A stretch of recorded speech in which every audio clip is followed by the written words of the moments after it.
Bonjour à tous, bienvenue à ce troisième épisode du cycle de webinaire de la chaire Tourisme durable de la Fondation Université Savoie-Mont-Blanc. Je suis Dominique Créziac, j'ai la chance de diriger ce groupe de chercheurs et de partenaires qui nous soutiennent activement et avec beaucoup d'enthousiasme dans notre projet à la fois de recherche mais aussi de vulgarisation et de partage de nos observations et de nos réflexions autour globalement de la transition dans les destinations de montagne. Donc vous avez à l'écran les partenaires principaux et aujourd'hui on se rassemble pour présenter un travail qui a été mené conjointement avec l'un de nos partenaires qui est Mountain Riders, et avec lequel on collabore depuis plusieurs années et qui a donné lieu à un travail tout à fait intéressant sur le rôle des démarches de labellisation sur la discussion sur la transition dans les destinations de montagne. Alors avant de laisser la parole à mes collègues, je voudrais rappeler à tous que nous souhaitions dédier cet épisode à notre amie Lucie Laurent, qui nous a quittés brutalement il y a quelques semaines dans un accident de montagne et qui est une personnalité lumineuse et au service de la transition, qui a énormément œuvré pour Flocon Vert et toute l'équipe de chercheurs. Et bien sûr, Mountain Riders dans son ensemble et le milieu de la montagne a été touché par sa disparition. Donc, nous voulions avoir une pensée pour elle et je la partage avec vous. Alors, si je vais revenir à des choses moins émouvante, je le pense, mais tout aussi importante, en présentant en quelques mots le programme scientifique de notre chaire autour du tourisme durable. Donc, trois grands volets dans ce programme de recherche. Un programme en partenariat avec le Grand Bornand autour de la question des business models durables. Et ce travail a donné lieu à notre séminaire de la semaine dernière, donc l'épisode 2 avec notre partenaire, notamment Stratorial. Un autre ensemble de travaux ont été menés sur ce qu'on appelait les usages émergents de la montagne. Là aussi, le premier épisode de notre série de webinaires, et c'est également présent dans le cahier de recherche qui restitue une partie de nos travaux de recherche. Et puis le dernier thème autour de l'accélération et de l'orchestration, avec deux grandes thématiques celle autour de la labellisation Flocon Vert qui fait l'objet du séminaire d'aujourd'hui, et puis une autre sur les projets de territoire durable, et ce sera l'objet de notre séminaire de la semaine prochaine, le 8 avril, autour du cas de Méribel 2038, que je présenterai en compagnie de Julie Molinier, qui est la personne en charge de la démarche de territoire durable à la mairie de Méribel, pardon. Donc je donne tout de suite la parole à mes collègues Rémi Hardier et Claire Tolis qui vont se présenter et puis qui vont vous présenter les objectifs de ce séminaire. Donc, bon séminaire, on compte à peu près une quarantaine de minutes de présentation. On garde un temps pour les questions. Vous pouvez mettre vos questions dans le chat et j'en rendrai compte, mais vous pouvez aussi à la fin de la présentation poser des questions en prenant la parole. On se gardera un temps pour ça. Voilà, je vous remercie beaucoup. Chers collègues, c'est à vous. Bonjour à toutes et à tous. Merci Dominique pour cette petite intro.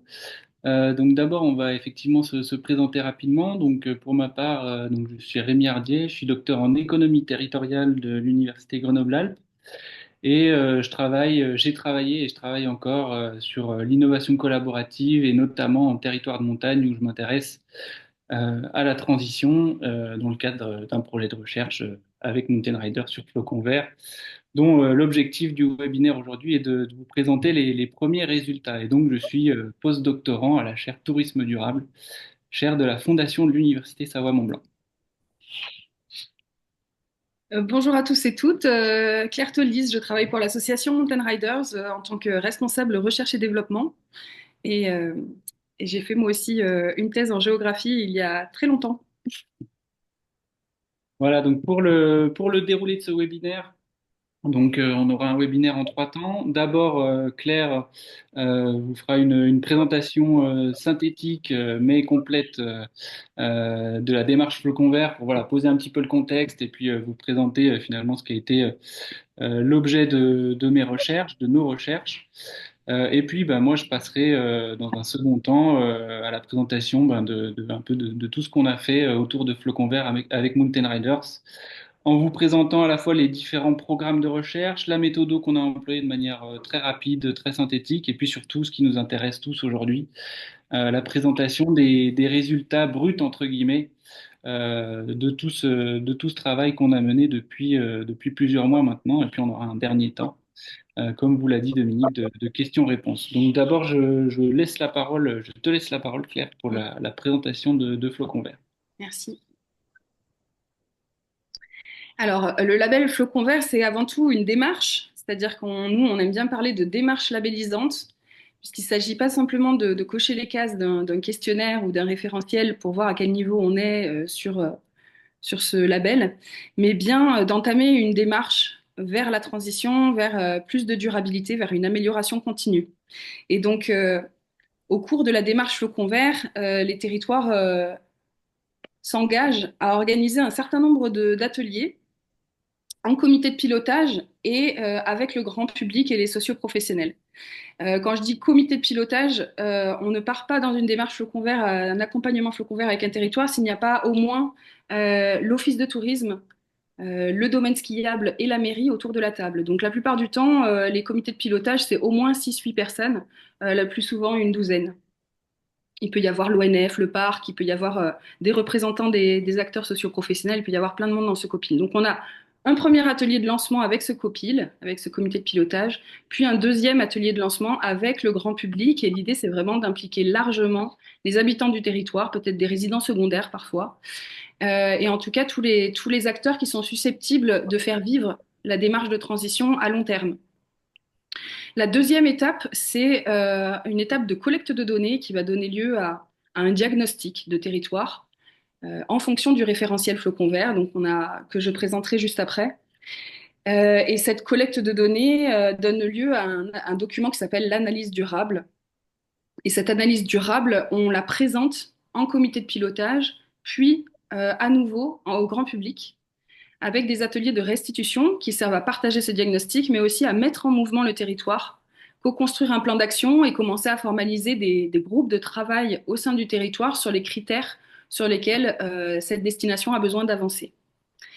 Quelques mois plus tard, souvent 4 à 6 mois plus tard, a lieu un audit avec un auditeur, une auditrice externe, indépendante, qui va venir vérifier la qualité des données que l'on a recueillies et qui va venir aussi apprécier quelle a été la progression du territoire sur ces quelques mois, essayer de voir si le territoire a déjà réussi à enclencher des actions concrètes et à enclencher des chantiers de long terme sur seulement ces quelques mois, ce qui va donner au comité de labellisation, qui est l'étape suivante, des ressources pour pouvoir évaluer le territoire entre son premier diagnostic et puis le rapport d'audit.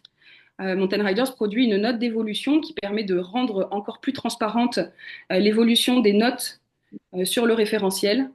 Et donc, le comité de labellisation, qui est composé d'un certain nombre de personnes et de personnalités, en fait, donc on a Atout France, l'ADEME, je crois qu'il n'y a pas de diapo là-dessus. Atout France, l'ADEME, on va avoir aussi une association qui s'appelle Acteurs du tourisme durable. Évidemment, Mountain Riders siège dans le comité de labellisation pour assurer aussi la pérennité des évaluations sur les 12 dernières années et les années qui viennent. Et puis, on a aussi une chercheuse de l'Université de Savoie-Mont-Blanc et des personnalités qui sont très connaisseuses du flocon vert, qui participent aussi à évaluer les dossiers depuis de longues années et qui sont expertes sur certains des sujets les plus chers au cahier des charges. Cette démarche, elle est itérative, c'est-à-dire que tous les 3 ans, donc le label, il est octroyé pour 3 ans par le comité de labellisation. Et au cours de ces 3 ans, à 18 mois, on va effectuer un audit intermédiaire qui est réalisé par Mountain Riders et par un territoire pair. Donc c'est un audit de pair à pair. Un autre territoire labellisé va venir sur le terrain, poser des questions, apprécier l'évolution du territoire. C'est plutôt un rendez-vous de travail qu'un rendez-vous d'évaluation. Et là, on va essayer de pointer à la fois les réussites qu'a permis l'année et demie de labellisation, mais aussi les difficultés. Et donc, cet audit, il est réalisé par le projet R&D que je porte, Recherche et Développement, parce qu'il fait émerger aussi des sujets de recherche, des sujets sur lesquels on a besoin d'avancer, de consolider nos outils pour mieux accompagner les territoires. Donc, c'est la récurrence de thématiques ou de difficultés organisationnelles, etc., que l'on repère au cours de ces audits, qui va nous permettre, nous, de bonifier nos outils, d'améliorer la démarche d'accompagnement que l'on porte. Et tous les 3 ans, il recommence à zéro. Voilà pourquoi c'est pas juste un label et qu'il y a quand même vraiment une énorme mise en mouvement des territoires à l'occasion d'une démarche flocon vert. Le référentiel, c'est pas un référentiel écolo stricto sensu, puisqu'on porte 4 familles de critères. La première, c'est gouvernance et résilience. On essaye d'évaluer la façon dont est organisé le territoire pour agir face à la transition, comment des synergies opèrent, comment il y a un portage politique, comment il y a une gouvernance peut-être plus partagée avec de la participation publique, avec l'enrôlement des associations. Et dans cette famille de critères, on va aussi évidemment aller chercher des choses qui sont très transversales comme l'aménagement du territoire ou le ménagement, c'est-à-dire le renoncement, ce qui commence à apparaître aussi de façon encourageante. On va évaluer aussi la mobilité durable. Donc la participation, j'en ai parlé. On va aller évaluer aussi la façon dont la destination se projette dans le futur, dans un futur incertain, très probablement plus chaud, mais aussi avec des événements extrêmes. Et c'est ce qu'on vient questionner, la façon dont ils s'organisent. Donc toute la stratégie. Et la stratégie est devenue un critère obligatoire, c'est-à-dire que le territoire est amené à présenter une stratégie de durabilité accompagnée d'un plan d'action au comité pour recevoir le label. C'est devenu vraiment un critère plancher. C'est le seul du cahier des charges et pour nous, c'est le plus important. Ensuite, on va avoir toute une famille de critères sur l'économie, la diversification, à la fois la diversification touristique, mais aussi la diversification hors tourisme. Toute une partie sur les achats responsables, parce qu'on pense que ça a un effet domino, c'est-à-dire qu'à partir du moment où la commande publique devient responsable, privilégie les achats locaux, les achats solidaires, alors elle devient exemplaire aussi pour le reste du territoire. Elle peut venir se prononcer sur ce que font les sociopros, par exemple, si elles commencent par elles-mêmes. Donc, on a tout ce volet-là. On a un volet sur l'économie locale, le dynamisme, le soutien à l'installation de commerce, à l'installation d'artistes ou que sais-je. Alors, on va avoir vraiment cette attention à une économie résidentielle tournée vers l'installation à l'année de personnes. Et dans ce même registre, on va avoir aussi une attention à l'emploi, à la façon dont l'emploi, les saisonniers, le logement sont traités sur le territoire, sont pris en compte, en charge même parfois. Et puis, voilà, il y a aussi toute cette logique de stratégie qu'on retrouve, qui n'est pas là obligatoire, mais qui compte évidemment comment le territoire s'organise pour connaître ses revenus, les diversifier, anticiper le futur. On a tout un volet sur les dynamiques sociales et culturelles, avec évidemment la prise en compte pour les territoires de la façon dont ils se rendent accessibles, à la fois pour des personnes en situation de handicap, mais aussi on est en train d'intégrer un volet social à cet aspect. L'offre culturelle, c'est-à-dire le patrimoine, on va dire, hérité, mais aussi la façon dont ce patrimoine est rendu vivant, accessible, traduit. Un volet sur la sensibilisation qui nous est très cher chez Mountain Riders, puisque c'est un de nos 3 projets principaux. Un volet sur la vie locale, c'est-à-dire toutes les occasions que les gens ont de se réunir, de faire la fête, mais aussi d'échanger, de créer une économie circulaire, etc. Et puis un volet sur la famille, sur les services rendus à la famille à l'année et aux familles touristes, visiteurs, je ne sais plus. Et enfin, les critères plutôt écolos, si j'ose dire, vraiment la façon dont les territoires prennent en compte la gestion de leurs ressources, c'est-à-dire l'eau, l'énergie, la biodiversité, les déchets. Et depuis très récemment, on a aussi un critère qui concerne les sols, qui est en lien avec la loi ZAN, zéro artificialisation nette, et aussi en lien avec la qualité des sols, la restauration des sols après travaux, la restauration des fonctions écologiques du sol qui devient vraiment un sujet sur lequel aussi on commence à avoir des pratiques exemplaires qu'on aimerait essaimer. Il y a 3 niveaux de flocons. Donc un niveau euh, d'engagement qui est le premier flocon vert, c'est-à-dire qu'une station qui est labellisée flocon vert a remis une stratégie. Ça ne veut pas dire du tout qu'elle est exemplaire, ça ne veut pas du tout dire qu'elle a réalisé sa stratégie, mais elle a des intentions collectives avec un plan d'action qui donne des gages sur la faisabilité de ces intentions. Et donc là, on est sur des territoires qui sont premier niveau de flocons. Deuxième niveau de flocons verts, on commence à avoir vraiment un niveau très exigeant puisqu'il faut qu'ils aient rempli 50% des attendus de tous les critères du cahier des charges pour obtenir ce deuxième flocon. Donc là, on commence à avoir vraiment une marge qui est très haute entre le premier et le deuxième flocon. Et le troisième flocon, il n'y a pas de territoire labellisé à ce jour avec le troisième niveau de flocon. C'est un niveau exemplaire sur lequel on espère pouvoir labelliser quelques territoires dans les mois qui viennent. Euh, mais pour l'instant, c'est un niveau qui est très très exigeant et qui ne concerne pas les territoires avec lesquels on a travaillé, mais certains y œuvrent. On en est où? Donc là, je vais pas m'attarder sur cette diapo, mais c'est plus, vous aurez sans doute le replay et puis le PowerPoint de cette présentation. Mais voilà, pour vous donner une idée des quantités, on accompagne une trentaine de destinations actuellement. En fait, on accompagne une quarantaine de destinations, mais 30 sont déjà labellisées, puisqu'on continue de les accompagner hein, pendant leur cycle de labellisation. Il y a 19 destinations qui sont labellisées avec un premier niveau de flocon et qui œuvrent pour certaines très activement à aller décrocher le deuxième. Et on a 11 destinations qui sont aujourd'hui labellisées avec un deuxième niveau de flocon, donc avec un niveau de... Ils remplissent la moitié des attendus, sachant qu'il y en a plus de 120, et donc avec déjà des niveaux d'engagement qui sont forts. Je la fais celle-là? Oui. Du coup, je reprends la parole. Merci beaucoup, Claire, pour cette présentation du label. Maintenant qu'on a bien compris tout ce que comprenait la labellisation Flocon Vert, donc juste quelques mots sur le partenariat finalement entre la chaire Tourisme Durable et Mountain Riders. Donc, il s'agit d'un partenariat scientifique et finalement d'un mécénat de compétences. Donc l'objectif pour Mountain Riders, c'était effectivement d'objectiver finalement les externalités de la labellisation. C'est-à-dire que bah, les équipes de Mountain Riders, je n'en doute pas, ressentent des choses au quotidien, etc. Mais ils avaient envie d'avoir un petit peu un regard extérieur et surtout une approche scientifique. Et puis pour nous, en tant que chaire de recherche, il s'agissait évidemment d'avoir d'une part un accès aux données secondaires, c'est-à-dire toutes les données qu'avait pu amasser Mountain Rider sur le label, à savoir les analyses, les notations, l'amélioration du cahier des charges au fur et à mesure des années.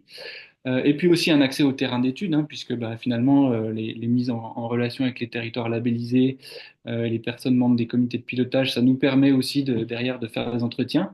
Donc d'une part ça, et puis d'autre part, en tant que chaire de recherche, je pense que c'est important aussi de participer et de contribuer finalement aux dynamiques qui se déroulent sur le territoire. Donc voilà un petit peu les objectifs de ce partenariat.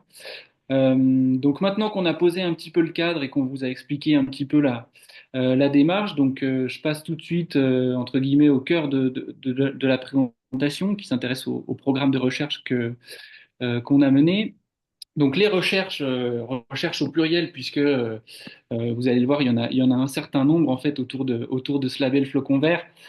Ces recherches, elles ont toutes pour objectif finalement d'essayer de répondre à la question d'une manière ou d'une autre, de savoir si finalement est-ce que ce label il accélère véritablement la transition dans les territoires labellisés. Et donc pour répondre à cette question, on a formalisé deux grands programmes, deux projets de recherche selon comment on veut les appeler. Donc il y a un premier projet qu'on a appelé un projet d'analyse un petit peu rétrospective finalement qui s'intéresse à l'évolution de la notation des territoires historiquement labellisés, donc puisque ça fait maintenant 12 ans, c'est ça?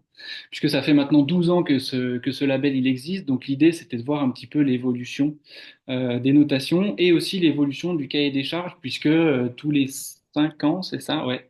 Tous les 5 ans, on a des évolutions du cahier des charges, c'est-à-dire que Mountain Riders retravaille le cahier des charges du label Flocon Vert en fonction de ce qu'ils ont vu sur les territoires, en fonction des nouvelles attentes et des évolutions sur le label.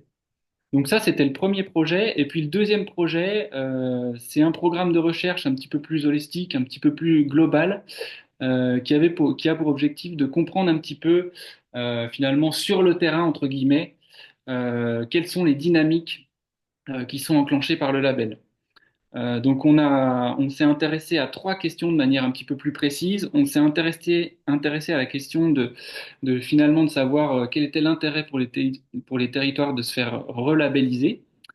On s'est aussi intéressé à la question de l'articulation entre démarche de transition et démarche flocon vert, puisque ce qu'on peut voir finalement, c'est que parfois on a des territoires qui sont déjà dans une démarche de transition, et puis finalement ils vont venir solliciter le label. Et donc l'idée, c'était d'essayer de voir un petit peu comment ça s'articulait sur le terrain. Et puis en dernier lieu, on a une grosse étude comparative en cours où on s'intéresse à l'impact de la labellisation sur différents territoires qui peuvent avoir leurs spécificités, leurs caractéristiques, etc. Et donc l'idée, c'était de voir comment chaque territoire se saisissait du label. Et donc l'idée du webinaire d'aujourd'hui, c'est pas de vous présenter tous les résultats de tous ces projets de recherche, parce que je crois qu'en une demi-heure, c'est mission impossible, mais c'est en tout cas de commencer à vous présenter un petit peu les premiers résultats bruts de la collecte de données qu'on a pu mener, en sachant que c'est des projets de recherche qu'on a démarré au milieu, donc fin mai, début juin de l'année dernière.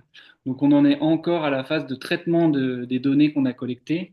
Donc là, aujourd'hui, c'est vraiment les premiers résultats bruts qui vous seront présentés.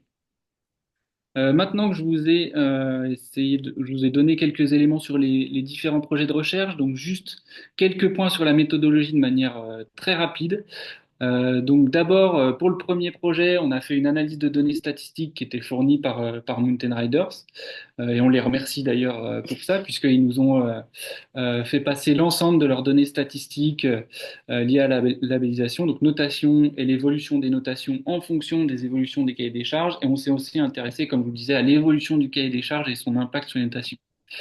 Et puis sur le deuxième projet, donc on a aussi effectué une quarantaine d'entretiens avec 7 territoires labellisés qui sont dont les logos sont visibles ci-dessous. Donc on avait 2 territoires labellisés, 2 flocons qui étaient Méribel et la vallée de Chamonix, enfin en tout cas la communauté de communes de Chamonix. Et puis on est aussi allé voir les personnes qui pilotent le comité de pilotage au Grand Bornand, à Valloire, à Tignes, à La Plagne et à Valsogny. Donc d'ailleurs j'en profite pour les remercier pour le temps et la disponibilité dont ils ont fait preuve pour répondre à nos questions. Tu devais en faire deux au début des terrains. Au Et début, il y puis en avait deux, après, et puis en t'as fait, pris le au coup, fur et à quoi. mesure, on s'est dit, ouais, Cette c'est génial, diversité t'a titillé, on va là. continuer, et puis voilà, on est arrivé Mm. à ce pool de 7 territoires qui est hyper intéressant en tout cas, et qui est hyper riche en termes Mm. de données, et comme je vous disais, l'articulation démarche transition, label flocon vert, etc. On a plein de résultats qu'il va falloir un petit peu détailler dans les prochaines semaines et les prochains mois. Mais donc voilà, maintenant que je vous ai présenté un peu tout ça, donc les résultats concrets, donc d'abord sur l'analyse rétrospective, donc l'analyse des données, le premier élément qui saute aux yeux, entre guillemets, c'est qu'on a des critères seuil où les territoires de montagne ils surperforment, entre guillemets. C'est-à-dire que on a des territoires qui ont dans l'ensemble de très bonnes notes. Donc là, vous les avez dans le tableau. Donc les territoires, ils sont notés, c'est des pourcentages, donc de 0 à 100.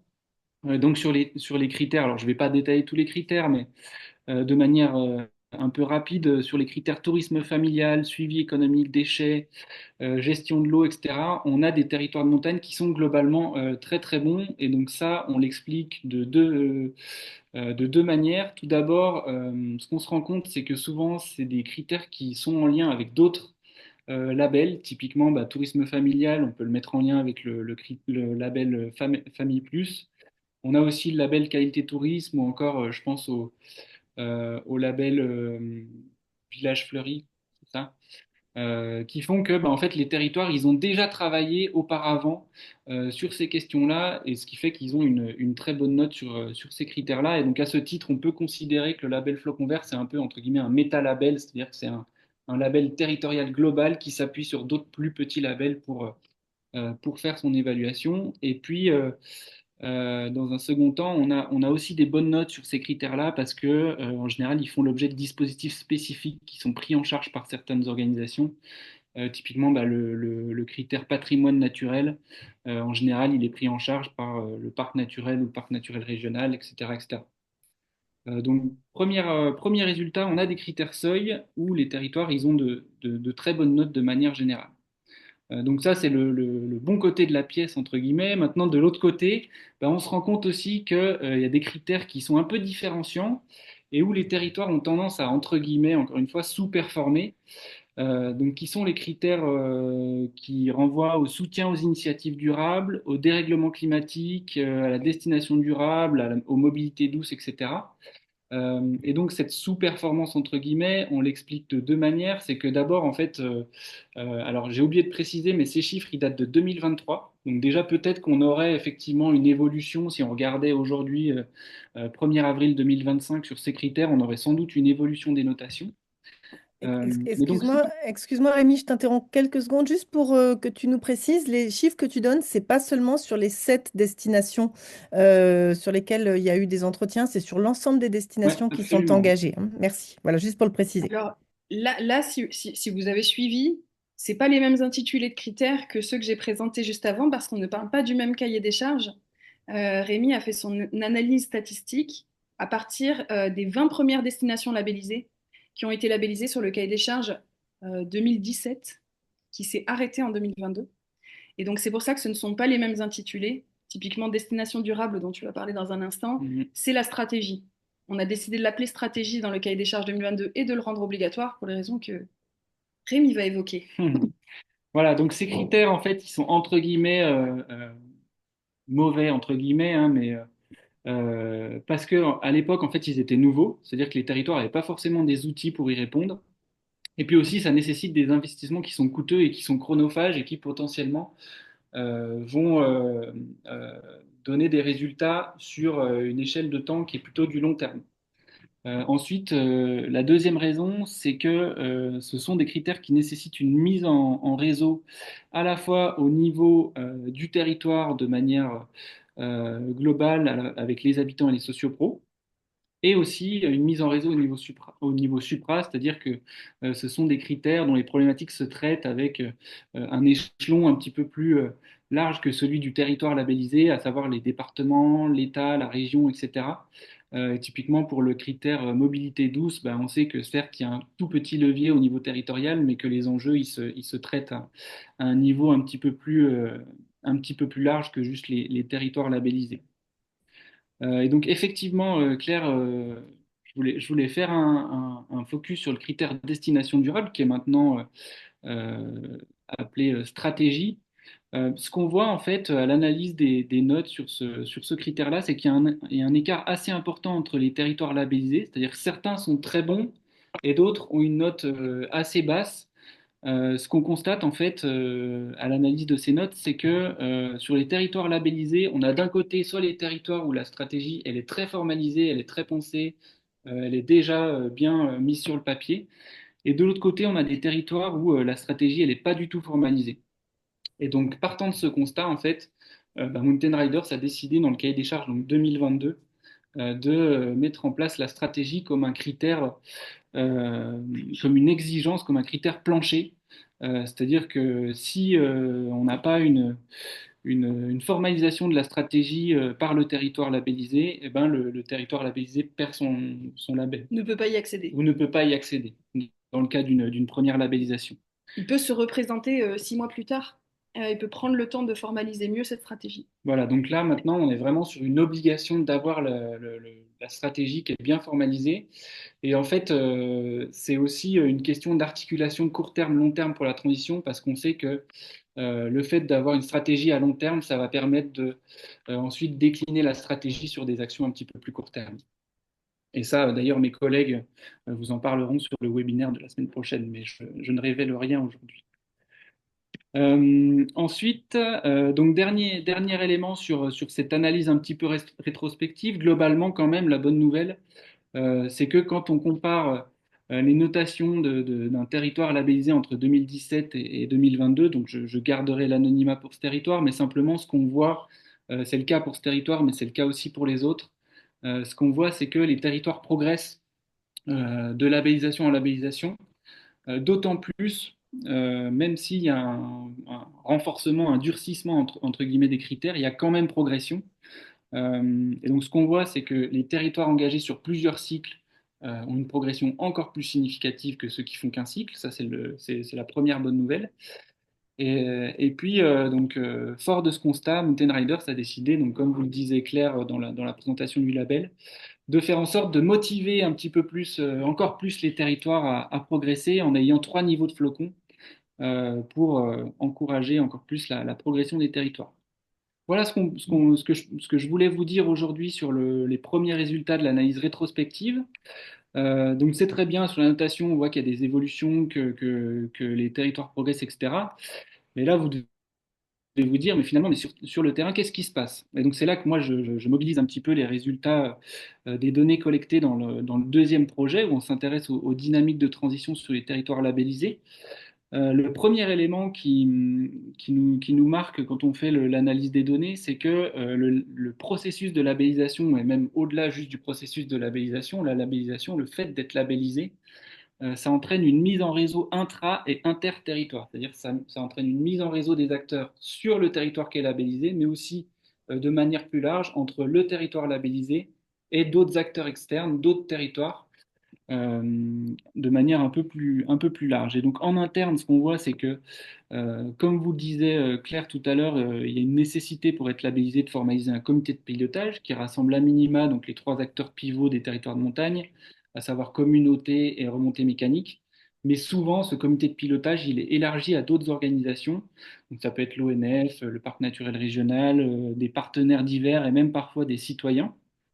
Et donc, ce qui est intéressant avec cette mise en réseau au niveau des territoires, c'est que ça facilite la coopération interorganisationnelle et surtout, en fait, ça formalise une structure de gouvernance qui est spécifique à la transition.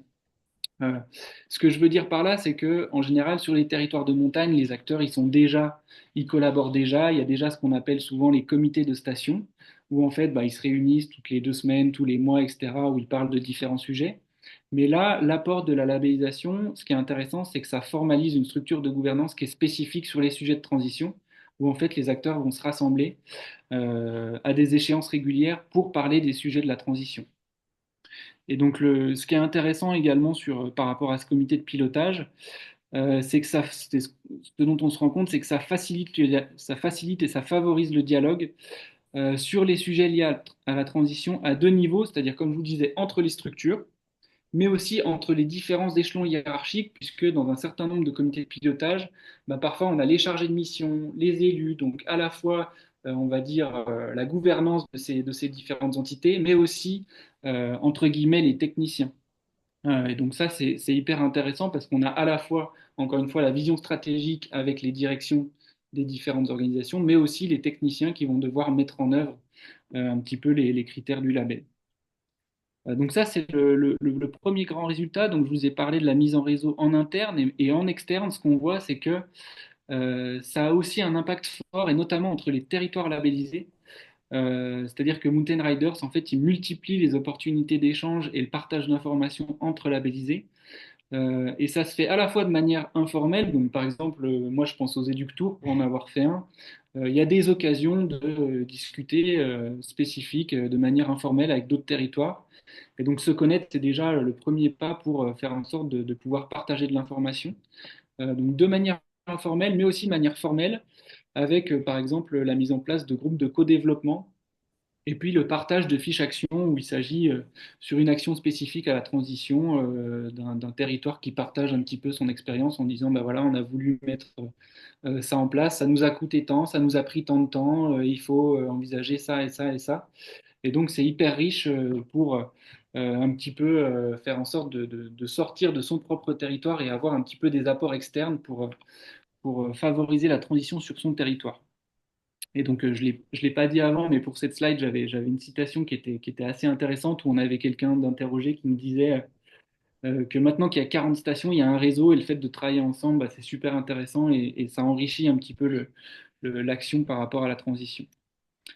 Donc ça, c'était le second élément. Ce qu'on voit aussi, c'est que en fait, Mountain Riders, à travers Flocon Vert, c'est un véritable catalyseur. Alors j'aurais presque pu mettre le mot cluster, le catalyseur, cluster de la transition, peu importe, je pense que vous avez compris l'esprit. Ce qu'on voit, c'est que d'abord, le diagnostic réalisé par Mountain Riders dans la phase de labellisation, en fait, ça donne une photo à l'instant T de l'état d'avancement du territoire par rapport à la transition, et donc ça donne une boussole. C'est-à-dire que souvent, on a des gens en entretien qui nous ont dit, ben, en fait, la transition, ça nous intéresse, On a envie de se mettre un petit peu en marche, mais on ne sait pas par quel bout la prendre. Et donc le premier diagnostic qui est réalisé par Mountain Riders à travers Flocon Vert, il permet d'apporter un petit peu cette boussole. Et puis ce qui nous a semblé aussi hyper intéressant par rapport à la transition et à ce que Flocon Vert peut apporter, c'est le fait que Mountain Riders, il y a une réelle expertise qui est apportée encore une fois dans le cadre du processus de labellisation, mais aussi bien au-delà, une fois que le territoire est labellisé. C'est-à-dire que, premièrement, il y a des recommandations sur mesure qui sont faites sur quelle action concrète et sur quelle priorisation le territoire enfin, doit se focaliser. Et puis aussi, encore une fois, comme je vous disais, une fois que le territoire est labellisé, il y a tout ce qui est dans le cadre de tout ce qui est mis en œuvre dans le cadre de l'accompagnement collectif finalement, à savoir donc des formations, des webinaires, des partages d'infos. Il y a aussi une plateforme ressources qui est sortie il y a peu, il y a des newsletters qui sont envoyés, etc. Et donc on voit que finalement Flocon Vert, c'est pas juste un label où, comme disait Claire, il s'agit de remplir des cases, de cocher des cases, et puis voilà, une fois que vous êtes labellisé, bah, ça s'arrête là, on se revoit dans 3 ans, puis si vous remplissez toujours les cases, et ben, vous êtes relabellisé. On voit qu'il y a une vraie démarche, une vraie volonté d'amélioration continue et j'ai envie de dire amélioration continue à la fois des territoires qui sont labellisés pour que eux ils s'améliorent sur leurs critères. Mais ce qui est intéressant, c'est que aussi Mountain Rider s'améliore de manière continue et cherche à améliorer de manière continue le label en revoyant le cahier des charges de façon régulière. Alors maintenant que je vous ai dit tout ça, bah, vous devez vous dire bon bah super, bah, il suffit d'être labellisé flocon vert et puis Tout ira bien. tout ira bien, la transition est en marche. On a quand même identifié certaines limites dans le cadre de nos entretiens et il faut que je précise à ce stade que en fait, les limites qu'on a identifiées, c'est des limites qui sont liées à la transition et qui ne sont pas forcément liées au label de façon directe. N'empêche que ces limites, elles existent et elles impactent finalement le processus de labellisation. Donc, il me semblait important de les partager aussi aujourd'hui. La première limite qu'on voit, c'est que déjà sur la question des ressources financières et humaines, ben, finalement, c'est vrai que mettre en œuvre la transition, ben, ça demande des ressources humaines et financières qui peuvent être parfois limitées. Donc ça, c'est le premier élément. Ensuite, ce qu'on a vu aussi, c'est que ben, même si on est engagé dans un processus de labellisation flocon vert, on a quand même une certaine, alors j'ai mis résistance au changement, ou en tout cas, je pourrais aussi dire un sentiment de menace qui n'est pas forcément présent dans certains territoires où on se dit bah, finalement oui, la transition, il faut la mettre en œuvre, mais on a le temps, on a encore plusieurs dizaines d'années, etc., etc. Le modèle, il marche. Et donc, en ce sens, on peut avoir parfois une appropriation insuffisante de l'ensemble des critères du label, mais aussi de la transition de manière, des enjeux de la transition, je dirais, de manière générale. Le troisième élément, le troisième frein qu'on a identifié par rapport à la transition dans nos enquêtes, c'est le fait qu'on ait une transversalité limitée. Et cette transversalité limitée, elle renvoie à deux aspects. D'abord à l'aspect d'abord au fait que, en fait, malgré le comité de pilotage, ben, on a tendance toujours à travailler un petit peu en silo. Donc on a des silos organisationnels où finalement ben, chaque acteur va essayer de traiter ses problématiques, mais sans le faire de manière transversale. Et puis, on a aussi identifié le fait que finalement, sur certains territoires, la problématique du changement climatique n'était pas traitée de manière transversale. C'est-à-dire, euh, le changement climatique, c'est une thématique parmi tant d'autres, alors qu'on le voit à travers le label et à travers les critères, finalement, la problématique de la transition et du changement climatique, on pourrait l'appliquer à tout ce qui est fait. Et donc là, on a peut-être une marge de progrès à ce niveau-là.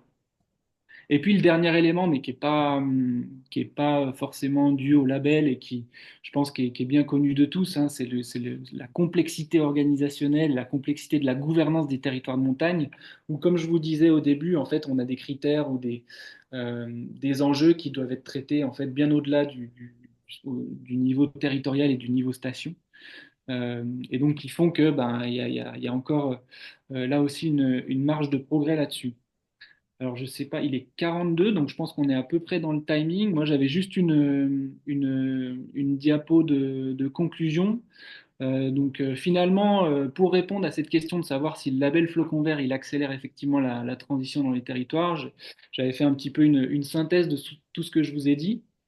Donc, du côté des impacts positifs du label, donc ce qu'on voit, c'est que le label il offre un cadre clair et précis pour agir à travers l'ensemble des critères.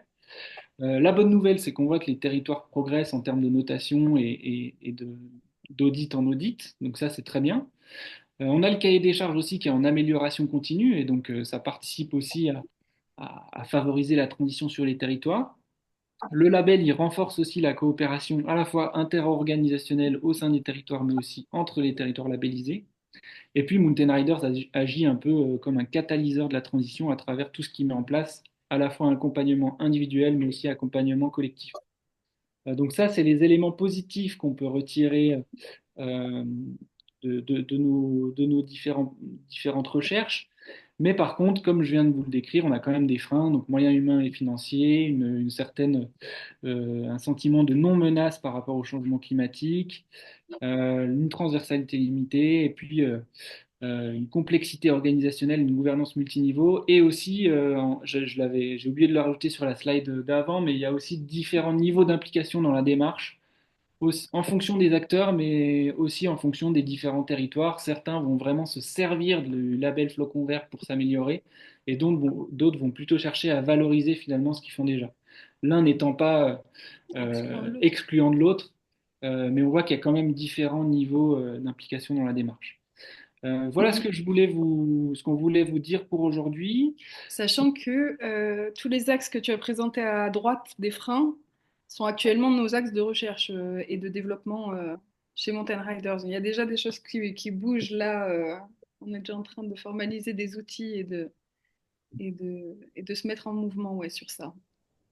Et ben, ça nous fait Pas fatal. une bonne nouvelle de plus en conclusion. Peut-être qu'on peut, je ne sais pas si on a Alors, des oui, merci questions. beaucoup. Peut-être que vous pouvez arrêter le partage d'écran et comme ça on peut se voir. Et là, je vous invite à peut-être réouvrir vos caméras, c'est plus agréable. Vous pouvez poser vos questions dans le chat ou prendre directement la parole. En attendant que ça se passe, une question qui est arrivée au moment où tu présentais Claire et que je te soumets. Laurent nous dit intéressant le concept de ménagement plutôt que celui de renoncement.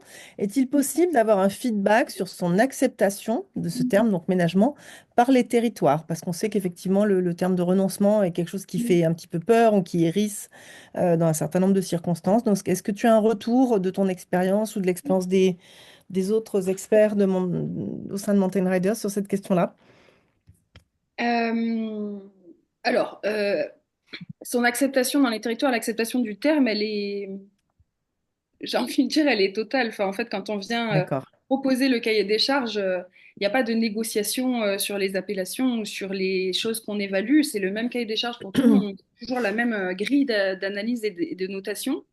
Et donc, plutôt peut-être parler de ce que ça génère en fait en termes d'actions concrètes. Mm. Nous, on vient voir comment le territoire, non seulement, c'est malheureusement souvent le cas, respecte la loi, hein, se plie aux exigences légales d'aménagement. Est-ce que les enquêtes publiques sont faites? Est-ce que les études d'impact sont faites? Est-ce que ces études d'impact et ces enquêtes publiques servent à prendre des décisions de manière réelle et pas juste sont rangées dans des tiroirs? Voilà, donc en fait, on essaye d'analyser comment tout ce qui est obligatoire est transformé par le territoire pour aller plus loin sur ces questions. Donc, on vient vraiment voir comment ils ménagent à la fois la population et l'impact écologique de leurs aménagements et alors déjà comment ils vont aussi plus loin que la loi à faire des choix de Mm. renoncement, d'aménagement et de se, de se limiter ou de bonifier leurs projets en fonction des retours qu'ils obtiennent à partir de ces deux types d'enquêtes et d'autres. J'espère que ça répond. Oui. Merci. Moi, j'ai aussi des questions de mon côté. Vous pouvez prendre la parole. Moi, je vois pas tout le monde. Je ne sais pas si quelqu'un lève la main. Je l'invite à s'exprimer.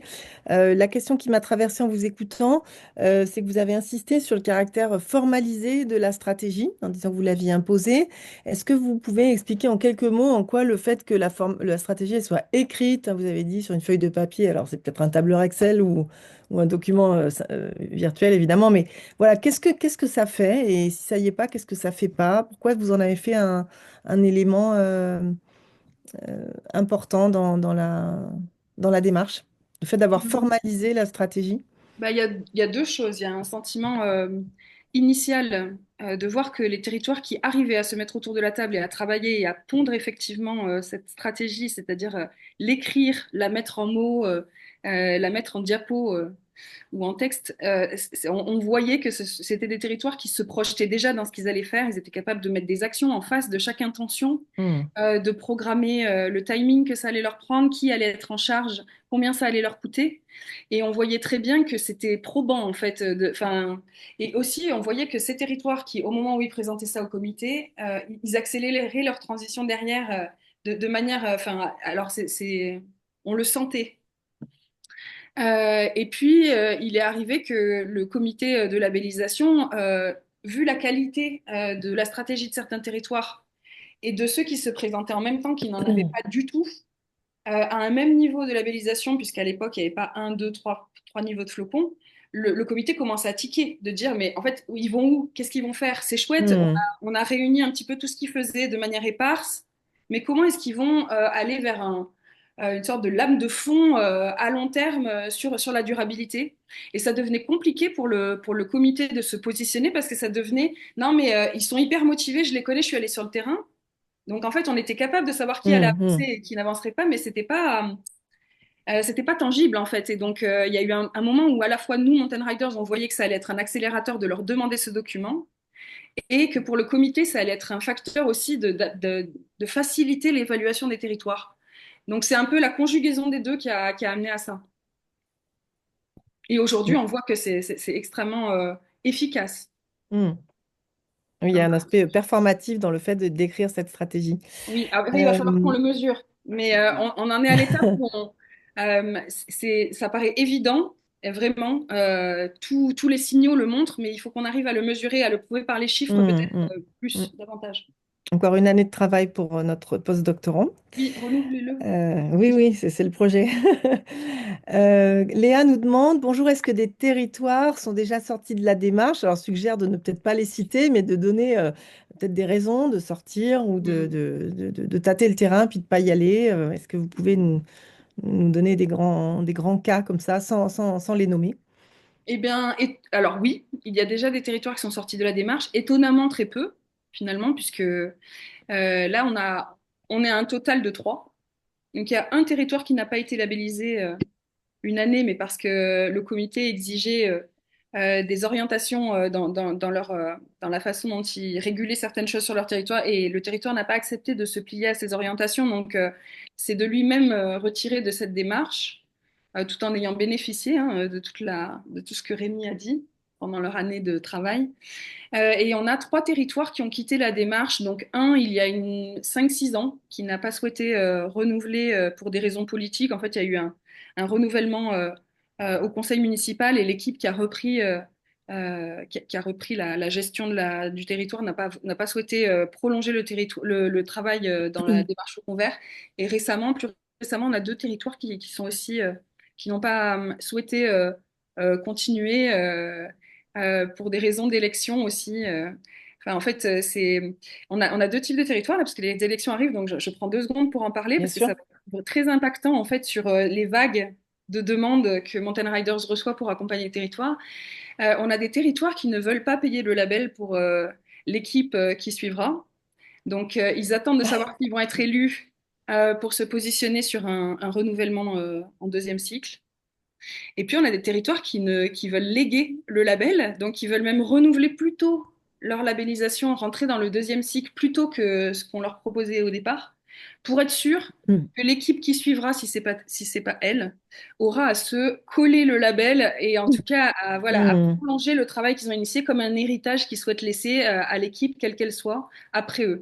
Donc on commence vraiment à voir les deux. Mais donc globalement, c'est quand même beaucoup ces raisons-là. Principalement, c'est ces raisons-là qu'on a identifiées nous. Après, sans doute qu'on n'est pas dans les petits papiers des décideurs non plus. Donc, Mm. c'est pas une vérité vraie, mais en tout cas, nous, ce qu'on nous a C'est ce que vous expliqué, avez c'est observé. ça. Mm. Alors pour prolonger cette question, je me suis posé la question là aussi en vous écoutant d'où part la dynamique. Est-ce que vous avez des territoires qui en fait vous attendent pour se mettre en route, en se disant bah, ça va nous obliger, enfin je ne sais pas exactement ce qu'ils se disent, ou alors d'autres qui disent on a bien avancé, maintenant il est temps que quelqu'un vienne l'attester. Comment est-ce que vous observez ces types ou alors je suis peut-être complètement à côté dans mon Non, non, analyse et non, c'est pas du tout ça. on a beaucoup la deuxième. Quand même, de globalement, D'accord, en fait, quand on vient faire le diagnostic, il n'y a jamais rien. Les d'accord. territoires ont toujours, enfin, en fait, on a quand même une image assez négative hein, des territoires porteurs de stations de ski. Mais support de station de ski. Mais en fait, globalement, il y a quand même énormément d'exigences euh, qui arrivent en fait environnementales. Et puis, on a aussi des maires qui sont très proches de leur population et qui ont quand même à cœur certains volets sociaux. Alors, c'est pas toujours les mêmes, etc. Mais il y a quand même vraiment un contact avec la population de proximité. Donc, il y a quand même toujours des intentions à la fois sociales. Ils sont très conscients qu'ils vont devoir accueillir de la population pérenne à long terme, que les territoires la plupart se vident de leurs habitants, ou en tout cas se sont vidés de leurs habitants. Et donc, il y a de toute façon déjà, il y a une appétence pour des choses qui ressemblent à notre parti pris dans le cahier des charges.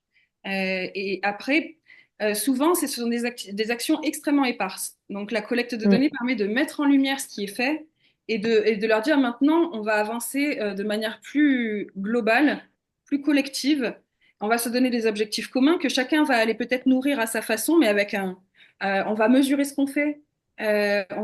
Donc voilà, mais c'est souvent qu'ils font de toute façon déjà des choses. C'est très rare qu'on nous dise on fait rien, on ne sait pas par où commencer. Ils savent qu'ils font déjà des choses, ils savent qu'ils vont aller beaucoup plus loin et accélérer. Et c'est dans ce cadre-là qu'ils viennent nous chercher.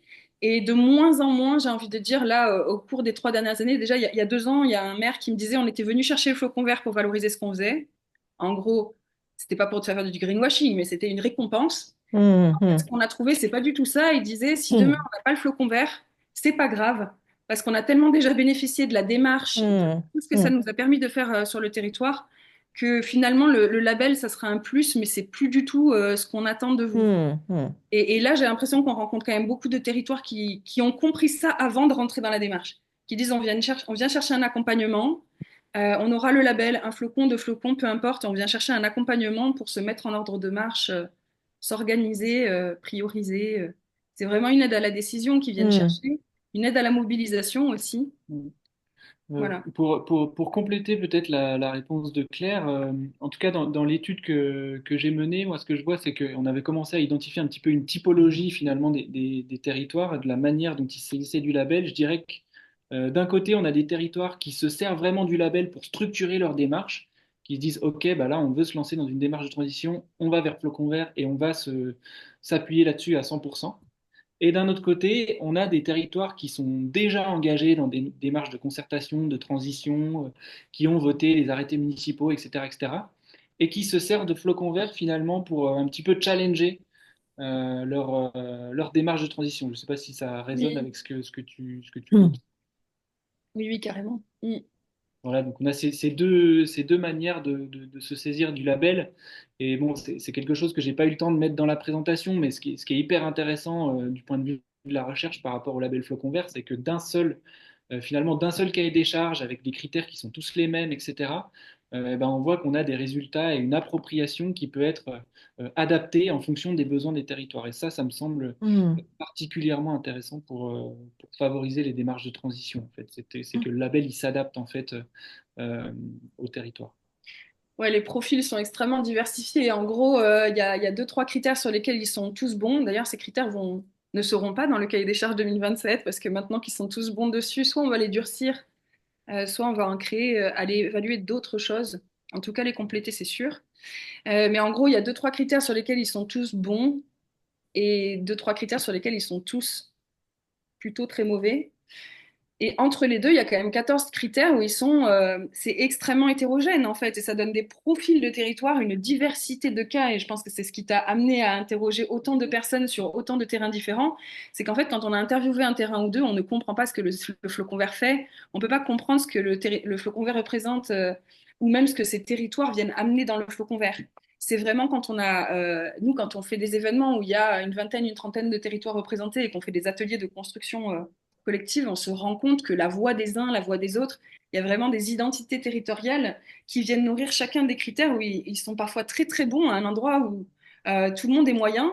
On va avoir un territoire bon et donc c'est hyper riche en fait de pouvoir collecter comme ça les bonnes pratiques, tenter de les essaimer ailleurs, de donner confiance au territoire en disant je sais que tout le monde est moyen là-dessus, Mm. mais nous on a repéré un territoire qui était bon et qui y arrive. Est-ce que vous voulez qu'on vous mette en lien avec lui Mm, mm. et savoir ce qu'ils ont fait, comment ils s'y sont pris, comment ils ont peut-être raté dans un premier temps puis réussi, gagner du temps grâce au retour d'expérience des autres.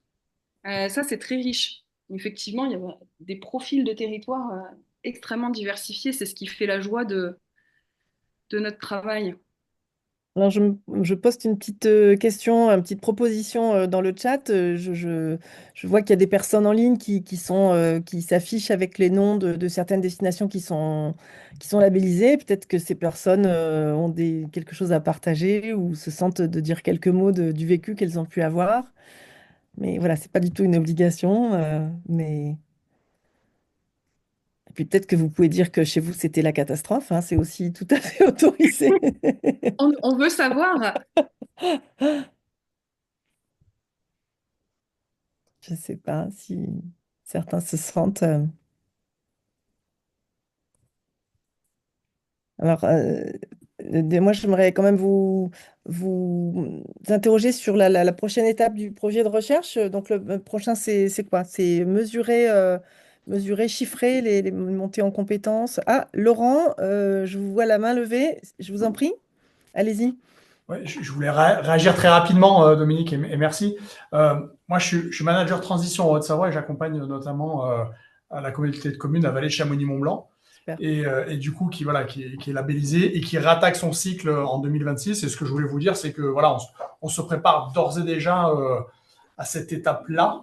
Parce que effectivement, j'ai retrouvé pas mal dans votre analyse des enjeux et des impacts qu'il y a eu sur le territoire et sur le fait de vouloir effectivement passer des étapes et cranter au fur et à mesure. Donc on est en 2025 et on se prépare déjà pour 2026. Super. Merci pour votre Bon courage. témoignage. Merci, Laurent. Là, la prochaine difficulté de recherche, à la limite de ce qu'on a présenté aujourd'hui et qui est un peu notre prochain challenge, c'est de pouvoir en fait basculer sur une comparaison entre les deux cahiers des charges. En fait, on a deux pools de territoires, les 20 qui ont été Mm. labellisés sur le cahier des charges 2017. Et puis là, plus récemment, depuis 2 ans, on a les territoires qui ont été labellisés sur le cahier des charges 2022 et on a quand même foncièrement transformer le cahier des charges, ce qui est plutôt heureux parce qu'on a l'impression d'être plus exigeant, mais aussi de coller beaucoup plus à certaines réalités des territoires tels qu'ils ont évolué post-Covid.